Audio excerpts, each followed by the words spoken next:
Good afternoon. In this overview, we will be discussing the low voltage wiring and setup of AE as well as variable speed air handlers. Please follow along as we talk about some of the key points below. We're going to talk about the typical low voltage wiring of an AE air handler. This is without screw terminals but equipped with 24 volt pigtails. An application with a two-stage outdoor unit will also be discussed. In addition, we'll talk about low voltage wiring and setup of a variable speed air handler, including jumper selection of both airflow settings and the communicating terminals. So this time, let's go ahead and jump into our AE as well as variable speed air handler review this afternoon. And please remember, all of our AE and variable speed air handlers features what we call an ECM type of motor. The ECM motor is a high efficiency blower motor, and they both have an ECM type of blower motor. Now, ECM means, everyone, an electronically commutated motor. Now, these motors are extremely powerful, and they have some unique features. The main feature of an ECM type of motor that we find in both of these air handlers is the fact they've got power to them all the time. They've got power to them all the time, but they're not moving yet. They don't have a command to move yet. So basically, they're sitting there with power all the time, and then they receive 24 volt commands either by way of terminals, jumper terminals, or a control board, or physical connections on the blower housing itself. So remember, an ECM motor, from a safety standpoint, has power to it all the time, and then it's waiting for 24 volt commands to make it go. Now, an important safety note, if you disconnect an ECM type of air handler, an AE or a variable speed air handler, from the power source, please let that motor set at least 10 minutes before removing the bell housing on the back, because they have some very large capacitors in there that can hold voltage and can hold an electrical charge up to 10 or 15 minutes. So if you're going to be servicing towards the back of the motor, or if you're going to take the bell housing off the back of the motor, please remember to shut the power off and let it set at least 10 minutes to dissipate those big heavy capacitors in that module in back, because if you don't, it could be a shock hazard. So at this time, let's go ahead and jump into our AE and variable speed air handler overview at this time. The first thing we're going to talk about, the first product we're going to talk about, as we take a look at this simple block diagram, is an AE air handler with a two-stage heat pump outside. Now please note the AE air handler can be used with single-stage equipment. It can be used with heat pumps. It can also be used with straight air conditioning systems outside. As a matter of fact, we see a lot of that application in our Florida market, where we have a straight cooling unit outside and an air handler with a heat strip inside. So what we're showing right now is just a typical two-stage heat pump outside. And let me point out, the two-stage heat pump is an extremely versatile product, especially with an AE air handler. To give an example, we have a 19 SEER heat pump, an HL19, that's a two-stage heat pump. We also have a 17 SEER two-stage heat pump. In addition, we also have a 5-stage heat pump, a TH16, that wires up just like a two-stage. So basically, everything we're talking about right now, you'll see this is an extremely versatile air handler, and it will literally hook up with anything in our inventory except the 21 and 20 SEER communicating only momentum product. So this is a very, very versatile air handler, very good air handler, has a high efficiency motor on it. But when you hook this up, you have to be aware of the fact that it does not have any terminals. It's just got some pigtails. And so the methodology that we hook that up will be with just thermostat wires or low voltage wires. Now, in this example, we're using an AE air handler with a two-stage heat strip. And so we see that on the indoor unit would actually have a couple of wires or pigtails for a W1 and a W2 auxiliary heat strip. And then on our two-stage heat pump outside, you'll notice that we have a W1 out and a W2 out, and what that does is we allow the outdoor unit to stage the heat strips inside based on outdoor air temperature. In addition, on the outdoor unit, we have a Y2 out and a Y2 input, and what that does, that allows us to control the two-stage heat pump, but at the same time, we let the two-stage heat pump outdoor unit control the second stage of airflow in the cooling mode on the indoor unit. So this is some kind of unique features about our Champion two-stage heat pump, along with our AE two-stage heat strip air handler. As you notice on the left-hand side, this will be a conventional heat pump thermostat, 24-volt thermostat. And I want to stress that the AE air handler is non-communicating, 24-volt only hookup. So with our conventional hookup right here, we see that we have common going to common all the way through. We also notice that we've got an R terminal, a red wire going all the way through from the indoor unit to the outdoor unit and the thermostat, and then a G wire from the thermostat to the indoor unit. Now please, this is very important on this air handler. The G airflow, the G from the thermostat to the indoor unit, you're going to select a motor speed tap on the ECM motor to provide 60 to 65% airflow on a fan call. It should be noted on a two-stage unit, this also becomes your Y1 airflow demand. Because remember, team, what's going to happen is when the thermostat calls for heat pump or air conditioning operation, either one is going to generate a G call along with a Y1 airflow demand. And so the airflow demand for a G call will need to be at 60 to 65% airflow. And this is something you'll select actually on the indoor unit. You'll take your G call from the thermostat and select a speed tap that approximates 60 to 65% airflow on a Y1 call. Now it should be noted on all of our two-stage equipment that first stage capacity of the outdoor unit is 67%. This is why we want to make sure we have 60 to 65% airflow as close as we can get that on the indoor unit on a Y1 or a first stage call so that we match the indoor airflow with the outdoor capacity. You'll also notice that there's no O terminal on the AE air handler. It's not an orange wire, in other words. And so the orange wire from the thermostat will go straight to the outdoor unit for a call for reversing valve operation on a heat pump in the cooling mode. So that'll go straight through. We'll then see that Y1 from the thermostat goes directly to the outdoor unit. And of course, you can choose any color you want. Just make sure that Y1 goes to Y1 outside directly from the thermostat to the outdoor unit. It does not touch the air handler. W from the thermostat goes directly outside to W terminal for auxiliary heat. And again, choose any color you like, but this is typically a white wire. We find that most contractors will wire this with just a white wire from the 24-volt thermostat to the outdoor unit, W terminal for auxiliary heat. In addition, our Y2 from the thermostat for our second stage compressor or second stage cooling is going to go directly to the outdoor unit. And again, choose any wire that you like, but this is typically going to be the yellow wire. So Y2 from the thermostat goes directly to Y2 outside. Now watch this. W1 output from the two-stage heat pump outside comes in and hooks up to W1 on the indoor unit. And again, choose any color you want, but basically what we're doing here is we're allowing the outdoor unit to stage our heat strips based on outdoor air temperature. So W1 out from the outdoor unit goes to W1 on the air handler, and that's typically going to be just a pigtail that you'll make on the heat strip. W2 output on the heat pump will go inside and hook up for second stage auxiliary heat. And again, just choose any color that you like. Just make sure you keep track of it.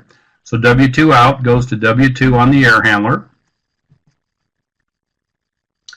And Y2 out, now this is important, Y2 output from the outdoor unit, we're going to allow the outdoor unit to command, when it goes to second stage compressor, we're going to allow it to command second stage airflow inside. So Y2 out is actually a field fabricated wire to the indoor unit and placed directly on the ECM motor.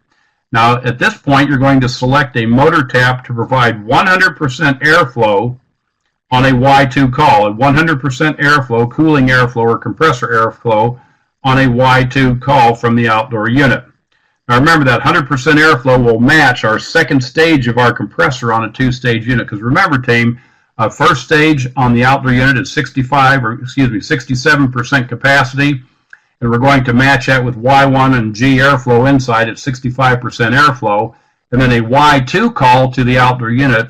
We'll stage that into second stage capacity, and then we're going to take a Y2 out from the outdoor unit and bring that in. This is a field fabricated wire. We're going to bring that in and place that on the ECM motor to give us 100% airflow. Now, choose any color you want on that wire, but typically that will be a yellow wire from the outdoor unit to the indoor unit that you're going to field fabricate to bring on second stage 100% airflow. Now, please note something on any ECM motor, and this is one of the things I really like about an ECM motor, by the way, is the fact that if an ECM motor is receiving multiple commands on 24-volt commands, it will always go to the highest command that it's receiving.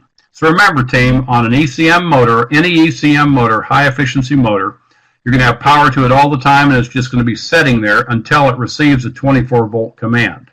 Once it receives a 24-volt command, it will then drive, that 24-volt command will then drive that motor to the appropriate speed. And so if it receives more than one 24-volt command, let's say, for instance, it has a Y1 call or a G call, and it has a Y2 call, and then on a heat pump, it could have an auxiliary heating call 1 and 2 as well. And so it could have 4 low voltage commands at one time, and the motor will always go to the highest command it's receiving. Now, this is unique for an ECM motor, because if you think about the old capacitor style blowers that we had on the older style indoor air handlers, on the old capacitor style blower, if you tried to energize more than one speed tap at one time, you would burn that motor up. So one of the things that's really nice about the high efficiency ECM type of motors is that they can receive multiple low voltage commands for different operations, and it will always drive that motor to the highest command it's receiving. So remember, one more time, it's got power to it all the time, and it's just sitting there until it receives a 24-volt command from the thermostat or from the controls to drive it and to tell it what to do. On the variable speed air handler, we see that we've actually got a control board on the variable speed air handler. So at this time, we're going to literally go over every terminal and every output on the air handler control board for this variable speed air handler. Now, please note something. It also has an ECM type of motor, a high efficiency blower motor, but instead of having physical wires that you're going to be moving on the blower motor itself, this has a plug that goes down to the motor, and it's going to be driven by low voltage commands just like any other ECM motor. However, we're going to select airflow settings on this board with some jumpers. So instead of going down to the motor and actually making speed selections on the motor like you did on the AE air handler, more so like a conventional blower motor, so to speak, on the variable speed air handler, you're going to have some heat and some cool and some different adjustments for your airflow that you're going to make actually on the board with jumpers. So that's the main difference. Is, they both have, they're both a high efficiency motor. However, on the variable speed, you're going to have a control board. The variable speed air handler, you're going to have a control board where you're going to make your airflow settings with jumpers instead of physical terminal connections like you did with the AE air handler. So referring to the picture, please follow along as we talk about each terminal, each input, and each output on the variable speed air handler as well today in our training session. Starting at the left-hand side, we see we've got communicating terminals. This is for a 4-wire communicating system. So the neat thing about the variable speed air handler is it's not only 24-volt compatible with a conventional thermostat, but it's also compatible with our hex thermostat, which is a wonderful control and communicating. So remember, team, it's a 4-wire communicating. You'll have 4 wires from the thermostat down to the air handler, and then 4 or 3 wires going outside based on the outdoor product if you go communicating. In addition, if you go communicating, you're going to have some auxiliary jumpers, or more specifically, some auxiliary terminals that you can utilize. If you have a communicating system, you have a leaving air sensor, which is an optional sensor that you could hook up to that LAS terminals. Leaving air sensor if you have a communicating system for an optional sensor. You can also have a float switch, can also be used with a communicating thermostat as an optional input for a float switch. In addition, you've got a humidifier output. This humidifier output will actually work with communicating or conventional 24-volt wiring. It's a 24-volt output to power a humidifier in the heating mode of operation. Right next to the humidifier, the humidifier terminal, you've got an EAC output. That EAC output is for an electronic air cleaner. It's a 24-volt output, and that will be energized anytime you have a call for fan operation. So anytime the variable speed air handler is calling for fan operation, it will output 24-volt on the EAC output to power an electronic air cleaner if so desired. As we move around the board, we see we have a CFM light. That CFM light is unique to our variable speed products. We find that on all of our variable speed products, on our, residential variable speed products. You'll find a CFM light on our variable speed air handler, as well as our variable speed gas furnaces as well. It should be noted that CFM light will flash one time for every 100 CFM that the blower is programmed to on that particular call. So if I have a cooling call, a Y1 call, Y2 call, heating call, etc., that fan's going to run at different speeds. But whenever that fan is running, regardless of what speed that you're commanding the motor, whatever that motor is running, that light will flash one time for every 100 CFM that blower is programmed to blow. Next to the CFM light, we have a status light. That status is a fault light as well as a status light, so you can actually generate and you can receive flash codes and fault codes off of the board. It should be noted it is a red light, and it will be blinking 2 seconds on, 2 seconds off for normal operation. So please make a note of that even though this is a fault light, it will also act as a status light for normal operation. 2 seconds on, 2 seconds off, a normal slow flash is will be indicated on the status LED. As we move to the right, we see we've got some heating airflow jumper. This heating airflow jumper will be utilized to set up the auxiliary heat airflow on this air handler. So based on the size of your heat strips, you'll select A, B, C, or D on the heat jumper to give you the adequate airflow or proper airflow for a particular heat size and a heat strip size. So be sure and set that up according to your heat strip size, and all of that information will be found in the install information that comes with the variable speed air handler. Now please note if for some reason the install information has been lost during installation, that information can be found on Navigator, our online Johnson Controls and Champion resource. You can always download install information as a PDF file in case that paperwork does get lost. So please get a hold of our technical team or myself, Joel Lunsford. Get a hold of your Champion team. We'll be glad to help you. If you lose your install information, we'll be glad to help you find that or get that for you. So again, look at the install information to determine what size or what heat strip you have. Once you determine what heat strip size you have, you will select your heating airflow jumper, A, B, C, or D setting based on the size of the heat strip. Next to the heating airflow, you'll have a cool airflow jumper. Now please make a note of this. There's two jumpers on this board that actually work together, and that's the cool and the adjust jumper. The cool and the adjust jumper work together to set up your cooling airflow. So again, see your install information to set up the proper airflow. Now team, please remember, we always want to set our airflow on our air handler based on 400 CFM per ton of cooling. So if I have a 2-ton unit setting outside, I need to set my air handler up for 400 CFM per ton. And so if I have a 2-ton unit outside, that would be 800 CFM for cooling airflow.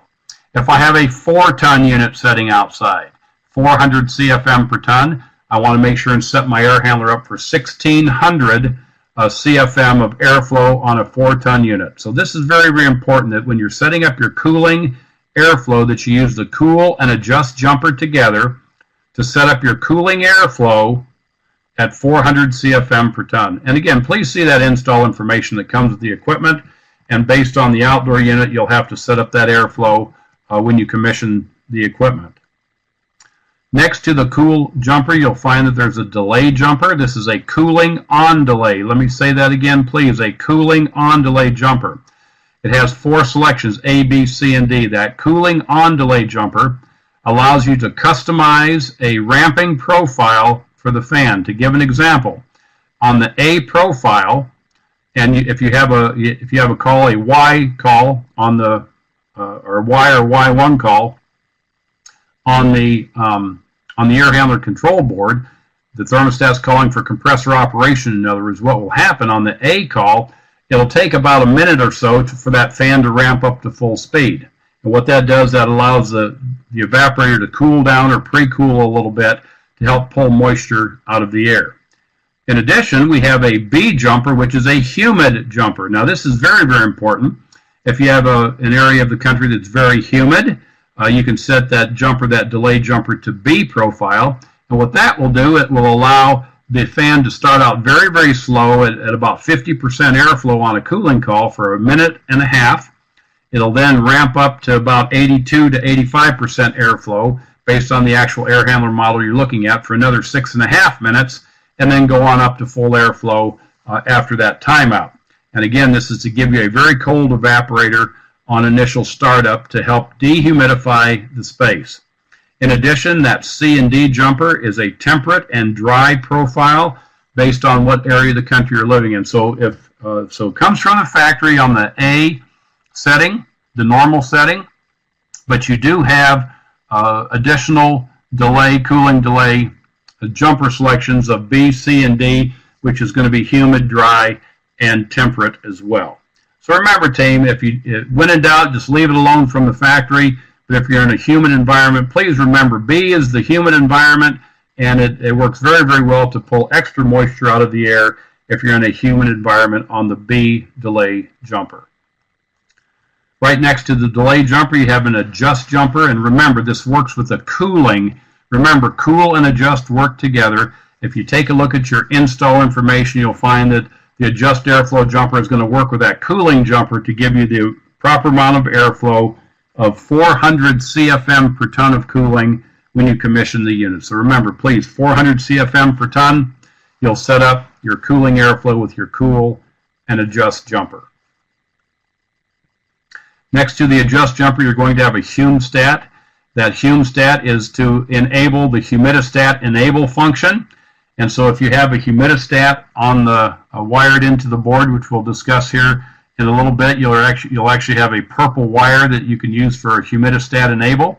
If you're going to use a humidistat, be sure and put that in the yes position, and then the control board will know to be looking for a humidistat. If you're not going to use a humidistat with the board, then make sure that you put that in the no position.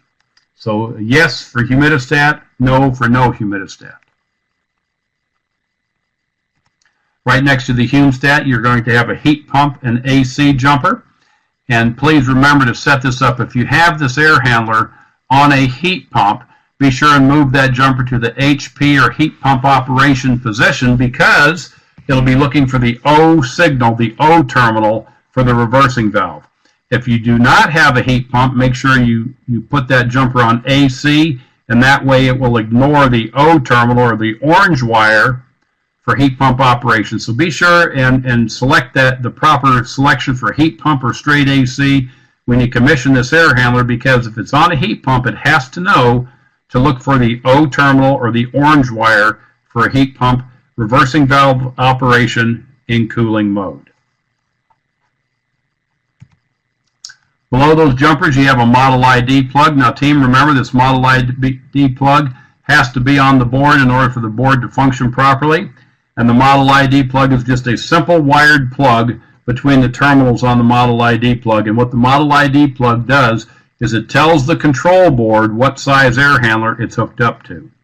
So this is a great thing, especially from a stocking standpoint. Now you don't have to have 47 different boards on your truck or in stock, because this variable speed air handler board is universal across the variable speed air handler product. And so you'll have just a model ID plug that you'll snap on and tell that board what size air handler it's on. So this is really important. Please make a note of this. if you have a replacement board, don't forget to take the model ID plug off the old board and snap it onto the new board. And then as soon as you power the air handler up the first time, that model ID plug will tell the air handler what size air handler it's hooked up to. And then at that point, all you have to do is just configure your jumpers and stuff like you had on the old board. So please, if you have a replacement board, don't forget to change the model ID plug off the old board, snap it on the new board, and then the new board will know what size air handler it's hooked up to. In the lower left-hand corner of the air handler control board, you'll see there's a 3-amp fuse. That 3-amp fuse is an automotive type of fuse. It's our 24-volt protection for the entire board and all the 24-volt components. So that 3-amp fuse, it comes from the factory. And we do recommend if you do pop that fuse, find out why. Don't just replace it with a larger, much larger fuse. So be sure and find out why you popped that fuse. But that board does have a 3-amp fuse on it from the factory for 24-volt low voltage protection. Right next to the fuse, you'll notice that there's a harness that will be harnessed in from the factory. And by the way, team, this board is going to be harnessed in from the factory. We've just removed all those harnesses just so everyone can see the board clearly in the PowerPoint presentation today.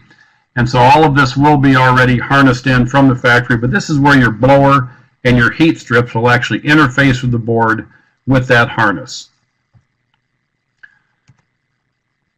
In the lower right-hand corner of the board, you'll see that we have our thermostat connection pigtails. Now this is where you're going to actually hook up your low voltage thermostat if you hook it up 24 volt with a conventional thermostat. Now remember, team, this board is communicating capable, and if you wanted to have a communicating system, you'd actually use those terminals that we talked about earlier on the upper left-hand side of the board here, where you have A, B, C, and R for 24 volt. For communicating.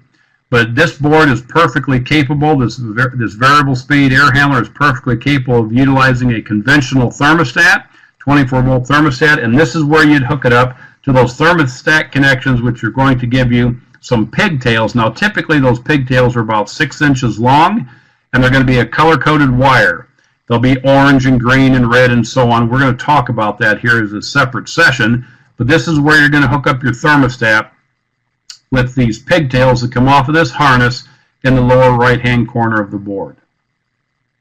So this time, let's go ahead and blow that section of the board up so that we can talk about each wire that will go to the thermostat if you hook it up for a conventional 24-volt connection. So in this slide here, we see that we've actually taken that portion of the board and kind of blown it up in our PowerPoint so that we could talk about each wire being hooked up to the thermostat and those control components.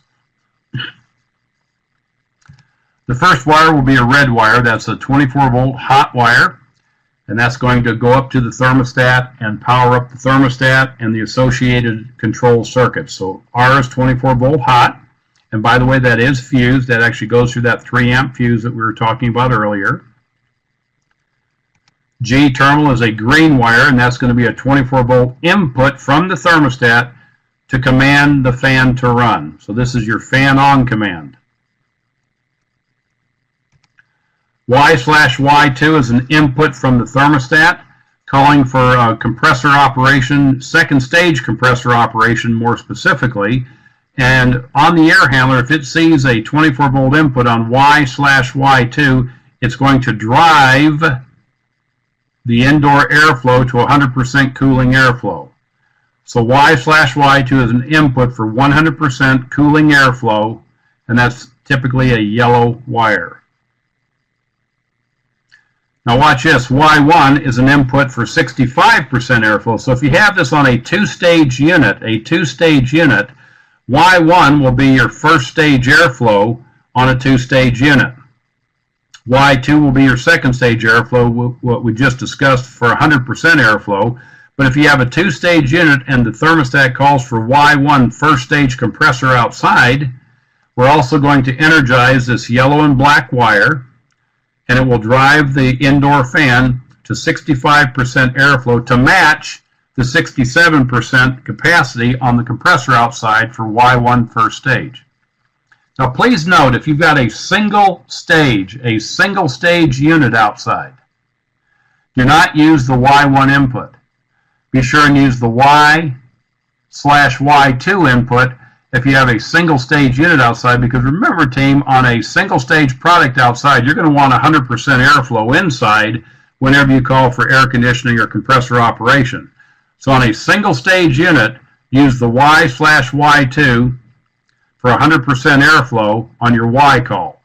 But if you have a two-stage unit, use Y1, which is a yellow and black wire. Use the Y1 for 65% airflow on your first stage compressor call, Y1, and then use your Y/Y2 for your second stage call for 100% airflow when you go to second stage on the outdoor product. W2 is it's a brown wire. W2 is your second stage auxiliary heat. So if you have a thermostat that's got two-stage heat, two-stage cool, then our three-stage heat, two-stage cool, your heat pump thermostat, when it calls for W2 auxiliary heat, that will energize that brown wire for second stage auxiliary heat on your heat strip. W1 is your first stage auxiliary heat. W1 is your first stage auxiliary heat, and that's going to be a white wire. And so if your thermostat is so equipped for two-stage auxiliary heat, W1 will be your first stage auxiliary heat and a white wire. Now, team, this is important. Here's that orange wire. That orange wire is going to energize a reversing valve for cooling operation on a heat pump. Now, please remember that jumper we talked about, that AC and HP jumper.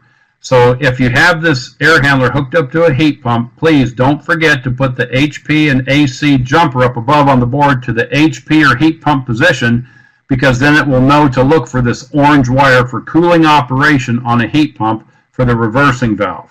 If it's on a straight AC unit, like we see down in Florida sometimes, they don't have heat pumps down there, way down south. They'll use an air handler, and they'll use a straight air conditioner outside. And so if you have a straight AC unit outside, put the jumper in the AC mode up on top of the board up there, and then it will ignore that orange wire. However, if it's on a heat pump, don't forget to put the jumper in the HP or the heat pump position, and then hook up the orange wire from the thermostat to the air handler. Make your orange wire connection to go outside your reversing valve for the heat pump in the cooling mode. Right next to the O terminal, you have a HUME terminal. This is a purple wire. And what this is for a dehumidification and cooling, but also humidifying and heating mode of operation. It's an input from the humidifier, or more specifically, the humidistat. So this is a humidifier switch or a humidistat. And so what will happen is that in the cooling mode of operation, if it's humid in the house and that circuit is open, what will happen, it'll drive the fan to 85% airflow until the humidity starts to come down in the house.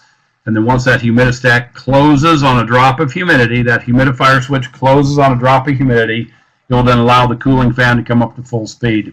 Now please note, if you're not going to use a humidistat on this circuit, the jumper up above, make sure that the humidistat is in the no position. Make sure that jumper is in the no position if you're not going to use this circuit. If you're going to use this circuit, make sure the jumper up above the humidistat is in the yes position, and then don't forget to hook a humidistat to this purple wire, and that way it'll act as a dehumidification circuitry in the cooling mode of operation, but it'll also act as a humidifier circuit in the heating mode. So again, the main thing to remember is if you're going to use this circuit, make sure the jumper's in the yes position up above. If you're not going to use this circuit, make sure it's in the no position, and then the control board will ignore this purple wire if that jumper's in the no position. Next to that is our C, which is 24-volt common, and that's going to be a blue wire, which is pretty conventional in our industry. And so if you have a thermostat that requires a common terminal, please don't forget to make that common terminal up on the thermostat, as well as heading outside for the common, the 24-volt common outside on our air handler, on our outdoor unit with the common terminal. It's a blue wire. So from the thermostat down to the air handler to the outdoor unit, blue is a common wire.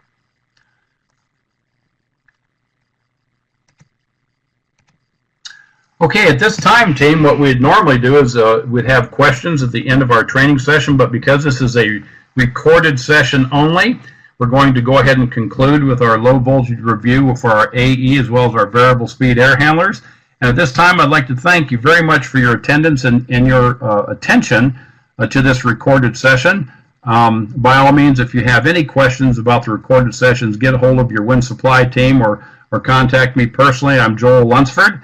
I'm your dedicated champion technical support specialist. And thank you so much for your attention today and your attendance. And please be safe out there and stay healthy. And we look forward to training with you again. Thank you and have a good afternoon.